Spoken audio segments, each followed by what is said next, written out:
Hello friends, welcome back to channel. This is Subhash. तो आज मैं फिर से आप सभी के सामने हूं और लेके आया हूं बहुत ही यूजफुल और इंपॉर्टेंट वीडियो आप सभी के लिए। जैसा कि हमारे हर वीडियो में मैं कोशिश करता हूं कि आप सभी को एक इंपॉर्टेंट वीडियो, एक इंपॉर्टेंट इन्फॉर्मेशन शेयर कर सकूं जिसके आपकी लाइफ में चेंजेस आए, कुछ आपकी लाइफ में क्वालिटी एड ऑन कर सकूं। तो वैसा ही एक इंपॉर्टेंट टॉपिक आज लेके आया हूं। वो टॉपिक क्या है? वो टॉपिक है हमारे अच्छी नींद ना आना, यानी रातों को अच्छी नींद ना ले पाना, अच्छे तरीके से सो ना पाना, कम नींद का होना। ये एक बड़ी प्रॉब्लम है। अगर हम सोचें तो ये एक बड़ी प्रॉब्लम है और इसको सॉल्व करने के लिए हमें इस पे काम करना चाहिए।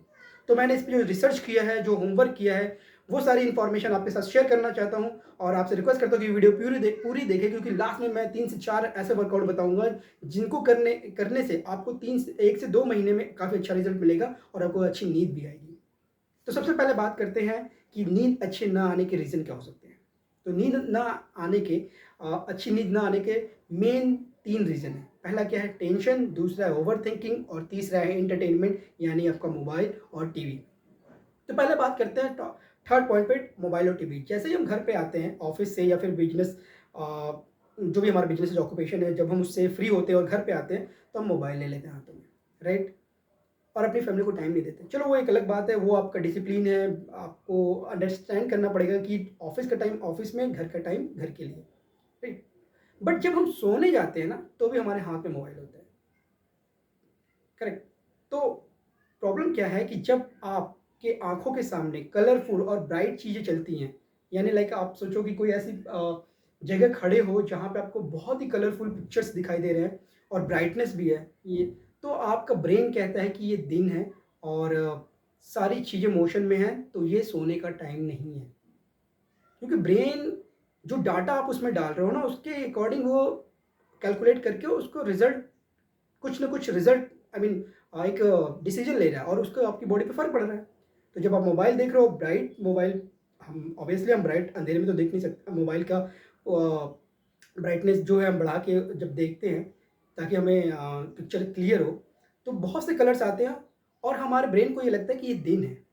क्योंकि हम बहुत कुछ मोशंस देख रहे हैं, ब्राइटनेस है यानी दिन है, तो हमारी बॉडी, हम हमारा जो ब्रेन है, वो हमारी बॉडी को ये सिग्नल देता है कि अभी सोने का टाइम नहीं है।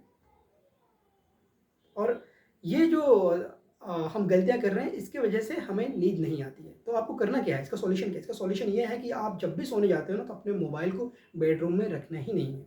आपको अपने मोबाइल को डाइनिंग हॉल में या फिर कंप्यूटर रूम में, आई मीन जो भी आप प्लेस सेफ समझ रहे हो कि ये प्लेस परफेक्ट है मोबाइल के लिए, आप मोबाइल को वहाँ पे रखो, बट अपने बेडरूम में मत रखो।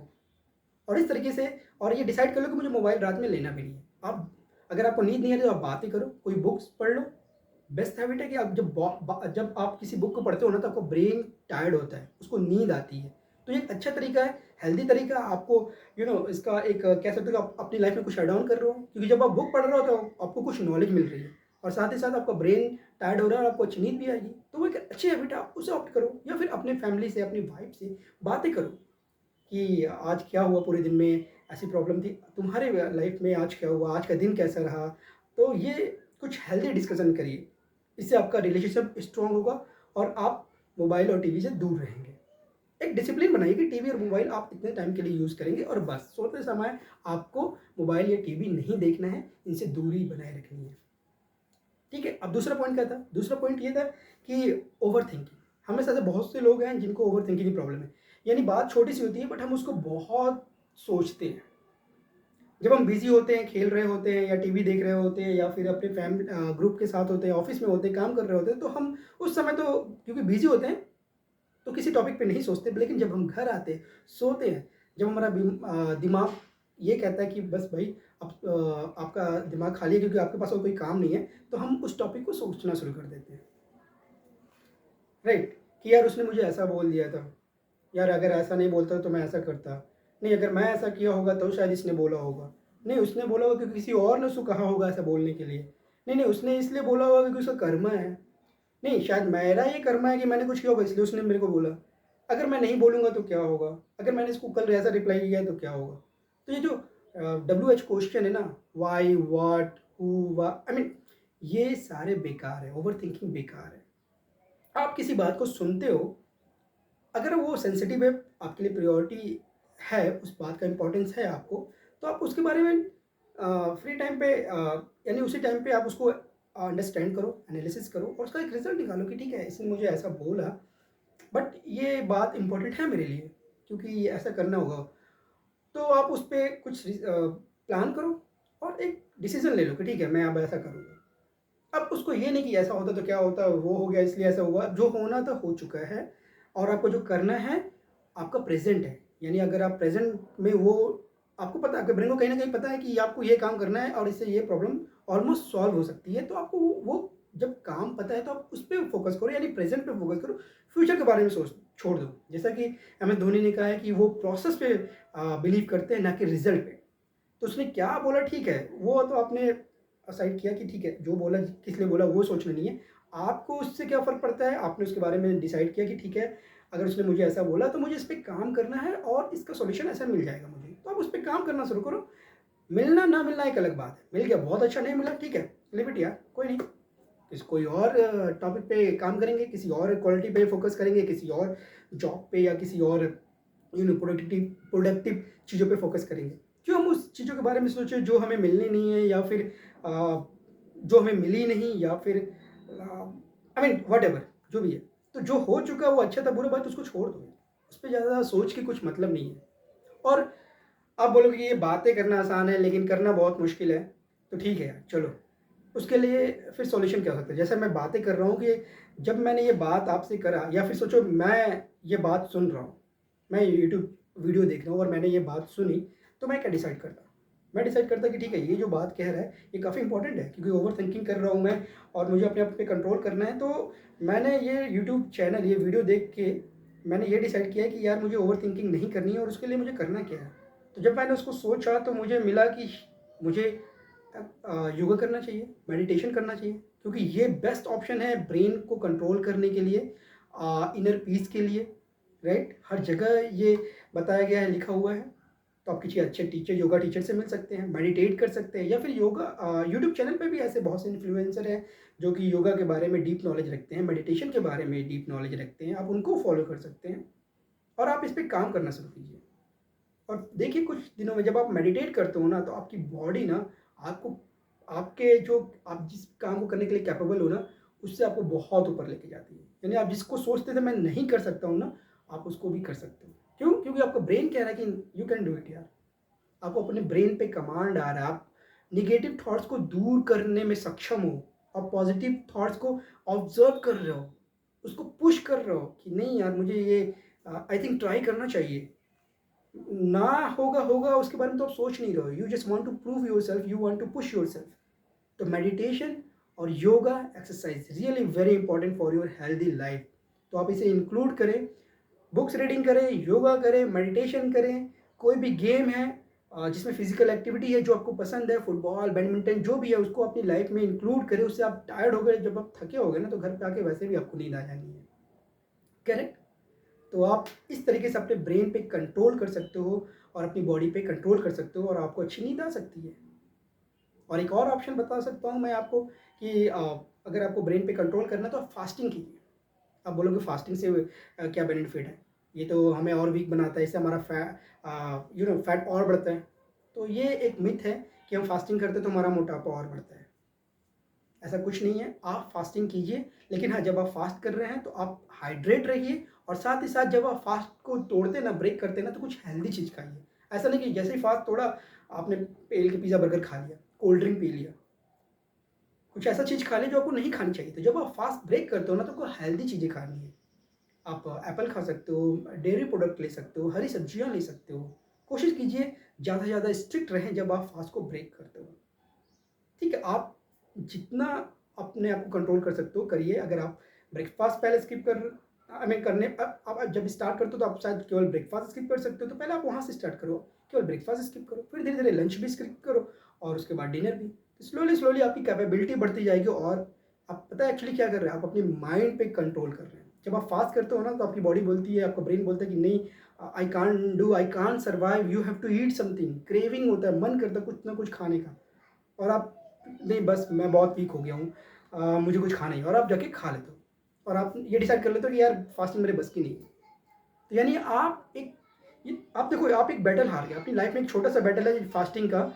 आप हमारी लाइफ में बहुत बड़े-बड़े बैटल हैं और ये भी अगर आप सोचो कि फास्टिंग भी आपकी लाइफ में का एक छोटा-सा बैटल है जिसको आपको जीतना है, तो आप इस पे काम करोगे, अपने आप को उस पे फ़ोकस करोगे। अगर नहीं सोचोगे तो ठीक है, यार ये तो बेकार है, फास्टिंग मेरे लिए नहीं बना है, मैं वीक हो जाता हूँ, ऐसा है, तो ठीक है, मत सोचो। बट आप गूगल पे जाके इसके बारे में रिसर्च कर सकते हो, फास्टिंग के बहुत से बेनिफिट हैं।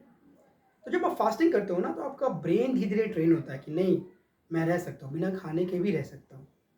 और अपनी आपकी जो बॉडी है ना, वो आप जब आप उसको कुछ दे ही नहीं रहे हो एनर्जी के लिए, अब वो एनर्जी कहाँ से कलेक्ट करेगी? वो कलेक्ट करेगी आपकी बॉडी से ही, यानी आपको डिटॉक्स करेगी उसको।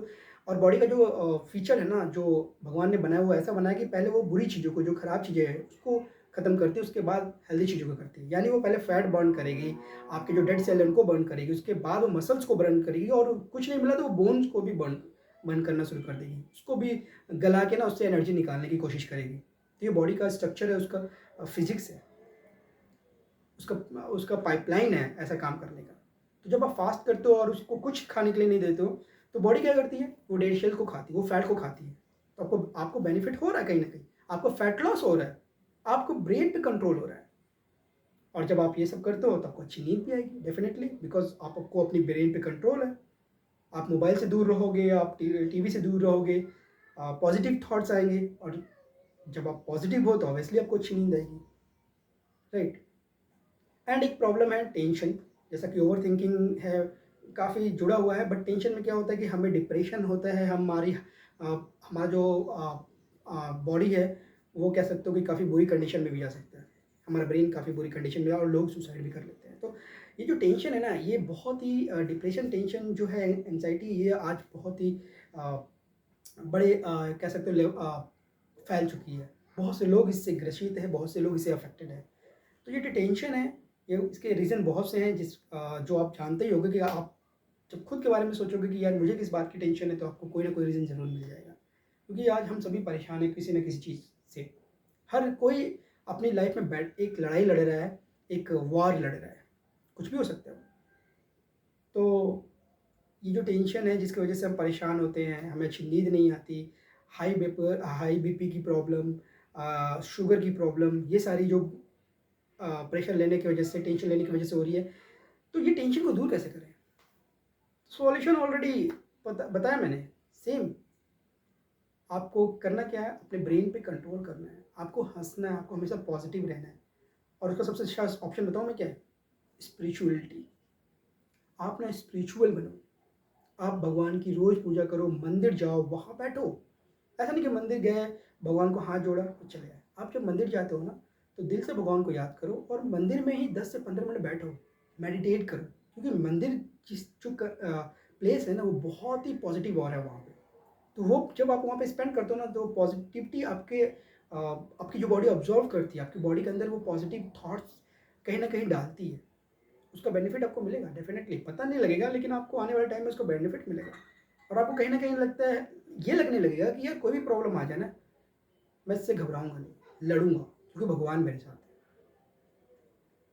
अगर आप सच्चे हो और ईमानदारी से हार्ड वर्क कर रहे हो और आपको बिलीव है भगवान पे, तो आपको लगता है कि नहीं यार, है वो कहीं न कहीं, जो हो रहा है अच्छे के लिए हो रहा है। तो मुझे लग रहा है ये खराब हो रहा है, बट नहीं, ये कहीं न कहीं अच्छा हो रहा है। फ्यूचर में अच्छा ही होगा ये। बाद में मुझे रियलाइज़ होगा कि अच्छा, क्योंकि जब पुरानी कुछ चीज़ें थी जिनको मैं सोचता था कि ये गलत हुई मेरे साथ, ये ऐसा नहीं होना चाहिए था, आज मुझे लगता है कि नहीं यार, जो हुआ अच्छा हुआ, उसकी वजह से आज मैं यहाँ हूँ, या फिर मैं ऐसा कर रहा हूँ या उसका ऐसा हुआ। तो believe in God is very important, spirituality is very important. तो आप स्पिरिचुअल गाने सुनो, किसी भगवान की पूजा करो, उनके मंदिर में जाओ, बैठो, भगवान पे भरोसा रखो, वो आपकी नैया ज़रूर पार लगाएँगे। आपकी मेहनत पे, आपके आपके बिलीफ पे ज़रूर वो आपको सपोर्ट करेंगे। और जब आप ऐसा करते हो ना, तो आप खुद ही खुद और अच्छे काम करना शुरू कर देते हो, गरीबों की मदद करना, बहुत सारे अच्छे पेड़ पेड़ लगाना, नेचर से प्यार करना। और जब इंसान नेचर से प्यार करने लगता है, दूसरों की हेल्प करने लगता है ना, इससे बड़ी खुशी इससे बड़ा इनर पीस क्या होगा? उसको किस बात की टेंशन होगी यार? वो तो सोचेगा ही नहीं। वो तो सोचेगा ही नहीं कि यार मेरी टेंशन क्या है, चल ठीक है, ऐसा हो रहा होने दो। सोचना ही नहीं इसके बारे में, चलो किसी की हेल्प करके आते हैं, या चलो कहीं घूम के आते हैं, करेक्ट? या फिर चलो मंदिर में बैठते हैं यार, भजन करते हैं, कीर्तन करते हैं, घर पे पूजा पाठ कराते हैं, छोड़ जो हुआ हुआ अच्छा ही होगा। ऐसे लोग हैं, आप देखिए आपके सराउंडिंग में मिलेंगे ऐसे लोग। ऐसा नहीं कि ऐसे लोग नहीं हैं, शायद रेयर हों, बट मिल जाएँगे। जब आप ढूँढोगे ना, ऐसे लोग मिलेंगे, जिनकी लाइफ में प्रॉब्लम है बट आपको पता नहीं लग रहा है। क्यों? क्योंकि उनके फेस में हमेशा स्माइली आई मीन उनका स्माइली फेस होता है। वो आपसे अच्छे से मिलते हैं, पॉजिटिव एटीट्यूड से मिलते हैं। हर चीज़ को हैंडल करने के लिए वो पॉजिटिव थॉट्स को अपने अंदर रखते हैं। भगवान की पूजा करते हैं, भगवान पे बिलीव करते हैं, दूसरों की हेल्प करते हैं, सपोर्ट करते हैं और लाइफ में एक बैलेंस बनाए हुए हैं कि प्रोफेशनल लाइफ को, बिजनेस को अच्छे से लीड कर रहे हैं और अपनी फैमिली को, अपने पेरेंट को अच्छे से केयर कर रहे हैं। तो ये आप सीखते हो जब आप स्पिरिचुअल बनते हो। तो स्पिरिचुअलिटी ऑल्सो वेरी इंपॉर्टेंट। तो आज मैंने क्या बताया आपको, क्या सीखना है? Spirituality, yoga, meditation. योगा के साथ आप एक्सरसाइज ऐड कर सकते हो। अगर आपको योगा पसंद है तो योगा कीजिए, मेडिटेशन पता है तो मेडिटेशन कीजिए, या फिर आप कोई स्पोर्ट्स से जुड़ जाइए, फिजिकल एक्टिविटी कोई भी। But meditation is different thing. Meditation आपको इंक्लूड करनी है लाइफ में। जैसे स्पिरिचुअलिटी इंपॉर्टेंट है वैसे मेडिटेशन इंपॉर्टेंट है और ये दोनों काफ़ी जुड़ी हुई हैं। और फिजिकल एक्टिविटी में आपका yoga, dance, hockey, football, whatever कोई भी फिजिकल एक्टिविटी इंक्लूड होती है। और फिर क्या है, उसके बाद है बुक रीडिंग। तो बुक रीडिंग में मैं ये बोलूँगा कि आप बुक रीडिंग करिए, ना कि ऑडियो बुक पढ़िए, या फिर वैसे लोगों के साथ रहिए, उनके साथ डिस्कस कीजिए, उनके साथ टाइम स्पेंड कीजिए जो कि काफ़ी पॉजिटिव है, पॉजिटिव बातें करते हैं, आपको मोटिवेट करते हैं और आपको सपोर्ट करते हैं। उन लोगों से के साथ रहना अवॉइड कीजिए जो हमेशा नेगेटिव बातें करते हैं या फिर आपको डीमोटिवेट करते हैं, क्योंकि हो ना हो है तो आपको पता ही कि हाँ प्रॉब्लम है, बट वो जब ऐसे बोलता है ना आप और प्रॉब्लम में चले जाते हो, आप और उसको डीप परेशान हो जाते हो। तब ऐसे लोगों से मिलो यार कि प्रॉब्लम तो जितनी भी बड़ी हो, लेकिन जब मैं उनसे मिलता हूँ तो मुझे अपनी प्रॉब्लम छोटी लगती है कि वो सपोर्ट कर रहा है, उसको कुछ सॉल्यूशन बता रहा है, मुझे मोटिवेट कर रहा है। तो ऐसे फ्रेंड्स, ऐसे फैमिली मेम्बर को ना कभी मिस मत करो, उनसे हमेशा टच में रहो, उनको सपोर्ट करो और जब भी ज़रूरत हो उनसे मिलो, उनसे बातें करो, क्योंकि ऐसे लोग हमारी लाइफ में बहुत इंपॉर्टेंट है। आपके मम्मी पापा, आपके भाई बहन या फिर आपका कोई दोस्त, कोई भी हो सकता है। आप उसे फाइंड आउट करें और ज़रूर उनसे बातें करें, राइट? तो ये था ओवरऑल टॉपिक, जो हमें नींद नहीं आती, जो हमें नींद नहीं आ रही है, अ, उसका रीज़न क्या है, उसका सॉल्यूशन क्या है। और अब बात करते हैं वर्कआउट के बारे में। तो अब मैं आपको दिखाने वाला हूँ कुछ वर्कआउट। जब आप सोने जाते हैं ना तो इन वर्कआउट को करें, इससे आपकी बॉडी रिलैक्स फील करेगी, आपको काफ़ी बेनिफिट मिलेगा और आपको अच्छी नींद आएगी। आप करके देखिए 1 से 2 महीने, आप देखिएगा कि हाँ, बस ये नहीं कि आप मोबाइल लिए हो और वर्कआउट कर रहे हो, ये एक्सरसाइज कर रहे हो। आपको मोबाइल को, जैसा मैंने बताया, दूर रख देना है और आप इसे लाइट ऑफ करके या फिर लाइट ऑन करके, जैसा भी आपका दिल करे, आप इन एक्सरसाइजेस को करो। 10 से 15 मिनट भी कर सकते हो। तो रोज़ रात को सोने से पहले ये एक्सरसाइज कीजिए 15 मिनट और फिर देखिए आपसे 1 से 2 महीने में आपको कितनी अच्छी नींद आने वाली है, राइट? बट हाँ, डाइट भी फॉलो करनी है, जंक फूड नहीं खाना है और रात को हल्का ही खाओ यार। तो आइए चलते हैं उन एक्सरसाइजेस पे।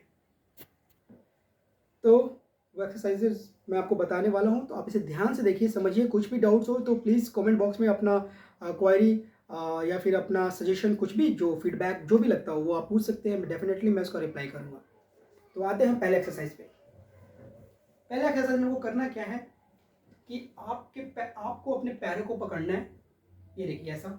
और मैंने कैसे अपने घुटनों को टच कर लिया, आपको सॉरी अपने पंजों को टच कर लिया पैरों के। तो आपको दोनों पैर के पंजों को टच करना है, अपने हैंड से उसे ऐसे होल्ड करना है और फिर आप इस मुद्रा में बैठ जाइए। आंखें क्लोज कीजिए और रिलैक्स फील कीजिए। आपको अपने ब्रीथ पे, अपने श्वास पे जो है फोकस करना है और कोशिश कीजिए कि दिमाग में और कुछ ना आए। आप अपने माइंड को एकत्र कीजिए, एकाग्र कीजिए, फोकस कीजिए।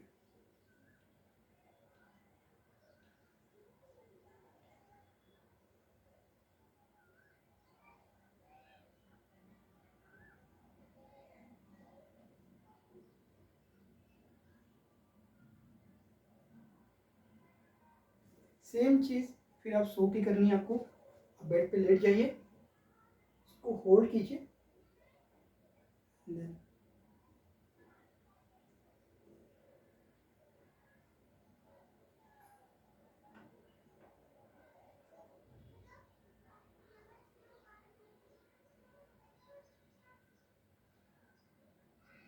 राइट?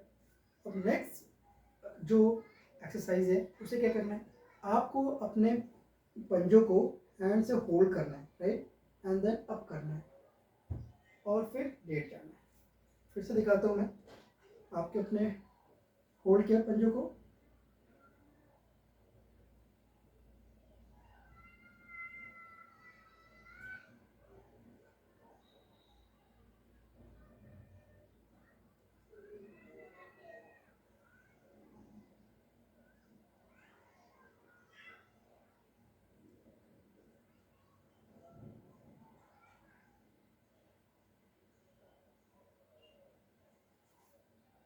राइट।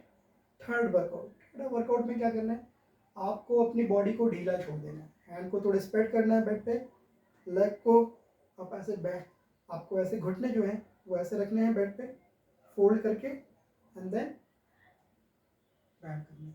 जब आप अपने घुटनों को एक साइड लेके जा रहे हैं तो आपका हेड अपोजिट साइड में आना है, स्पाइन यानी बॉडी आपकी ट्विस्ट हो रही है, right. Hold then release.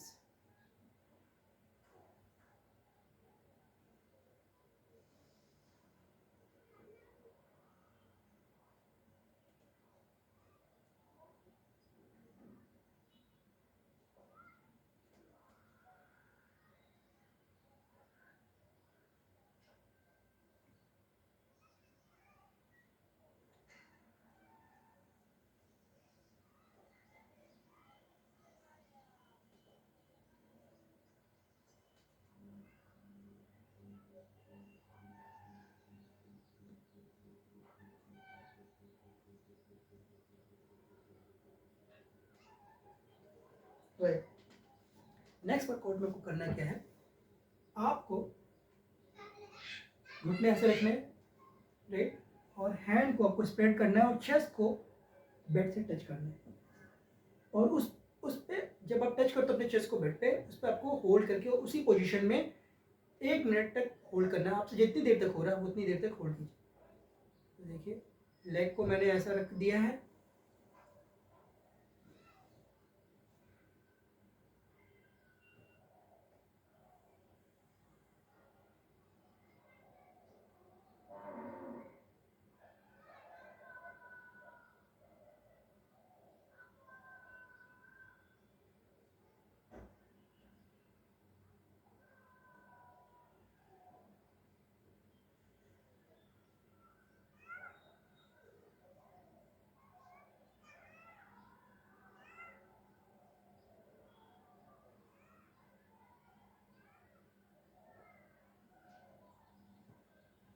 And slowly फिर आपको अपने पोजीशन में आके बैठ जाना है।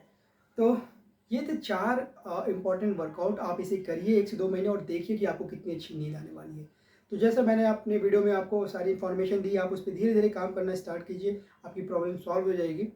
और अगर आपको ये वीडियो अच्छी लगी है तो हमें लाइक कीजिए, सब्सक्राइब कीजिए और सपोर्ट कीजिए आप सभी के। हाँ, उसके पहले मैं एक क्वेश्चन का रिप्लाई करना चाहूँगा कि ये देखने के बाद आप सभी के मन में ये भी, आई मीन सभी के नहीं बट कुछ लोगों के मन में आया हो कि ये सोने से पहले ये जो 3 से 4 एक्सरसाइजेज मैं बताया हूँ उसको बताने से हमें नींद अच्छी क्यों आनी। तो उसका रीज़न ये है कि जब आप सोने से पहले जब आप अपनी बॉडी को स्ट्रेच करते हो, ये इंपॉर्टेंट वर्कआउट करते हो ना, तो आपकी बॉडी में ब्लड फ्लो अच्छा होता है, राइट। आपने देखा होगा कि इन पोजेस में आपके जेनिटल्स के जो मसल्स हैं वो भी इंक्लूड हो रहे हैं, वो भी एक्टिव हो रहे हैं, वहाँ पे भी ब्लड फ्लो हो रहा है। आपने अपनी स्पाइन पे काम किया, आपने अपने हैंड के मसल्स पे, अपने चेस्ट के मसल पे, अपने लेग्स के मसल्स पे काम किया, यानी वहाँ पे ब्लड फ्लो अच्छा हो रहा है, उन्हें रिलीफ मिल रहा है। तो मैं ज़्यादा साइंटिफिक वर्ड यूज़ नहीं करूँगा, जस्ट सिंपल सा ये आपको बता रहा हूँ कि आपकी बॉडी में जब ब्लड फ्लो होता है, जब खून हर जगह पहुँचता है अच्छे से और आपकी स्ट्रेच होती है मसल्स को, जब आप स्ट्रेच करते हो तो उन्हें रिलीफ मिलता है, राइट। क्यों स्पोर्ट्समैन खेलने के बाद और खेलने से पहले स्ट्रेचिंग करते हैं? क्यों? क्योंकि उनका ब्लड फ्लो मसल्स में अच्छा हो, उनके वेन्स में अच्छा हो, और ताकि उनकी बॉडी रिलैक्स हो और उनको रिलीफ मिले। होप आप सभी को ये समझ में आ गया होगा। तो ऐसे ही हमारे चैनल पे बने रहें और मैं नेक्स्ट वीडियो इससे भी ज़्यादा अच्छी और इम्पॉर्टेंट इन्फॉर्मेशन के साथ लेके आप सभी को पेश करूँगा। तो आज के लिए इतना ही। जय हिंद, जय भारत।